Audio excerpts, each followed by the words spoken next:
Ja vas sve pozdravljam iz TV studija Snupi, pozdravljam vas isto tako iz ove prekrasne prirode, sa ovog lijepog brda u Sloveniji, gdje je prekrasan zrak i nema danas nijednog oblaka, prekrasno je vrijeme.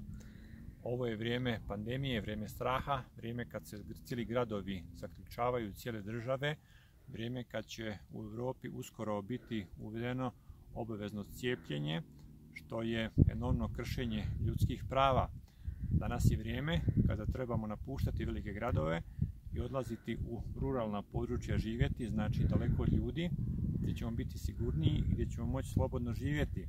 Ovo je isto tako vrijeme kad se ispunjavaju biblijska proročanstva, znači sva proročanstva u Bibliji koja su nam data, gotovo sva su ispunjena, ostalo je još malo da se ispuni i vjerujem 100% da će se to isto tako ispuniti.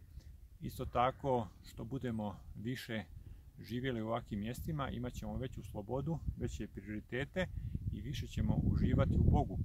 Isto tako prije nekoliko godina ljudi su se sprdali s Bogom, sprdali su se s Biblijom, sa istinom, a danas ima sve manje i manje takvih ljudi. Ljudi sve više percipiraju te stvari i danas kada govorite o duhovnosti javno, sve će se manje vama ljudi smijati i to će više uvažavati. Danas je vrijeme kad ljudi više traže Boga, znači tražimo ga dok je blizu, tražimo ga dok se može opipati, jer doći će možda uskoro vrijeme kada to više neće biti moguće.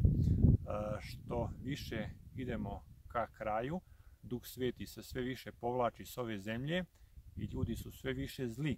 Ljudi danas takve stvari rade, kakve nama smrtnicima nije jednostavno razumljivo, ali to je zato što sve više i više ljudi pripadaju Sotoni, pripadaju začetniku zla, koji jednostavno stvara svo zlo što se danas nalazi na ovoj zemlji. Znači, ako ne pripadamo 100% Bogu, pripadat ćemo onda đavlu i on ima jednostavno vlast da ljudima čini što hoće. Danas je to vrijeme jednostavno kad demoni vladaju, danas je vrijeme kad ljudi jednostavno imaju svoju vlast u svojim rukama, a to je nešto što je jako loše. I znači ovo je vrijeme znači kad trebamo od tih loših stvari jednostavno ići prema Bogu, a isto tako iz velikih gradova trebamo ići u ovakve predjele.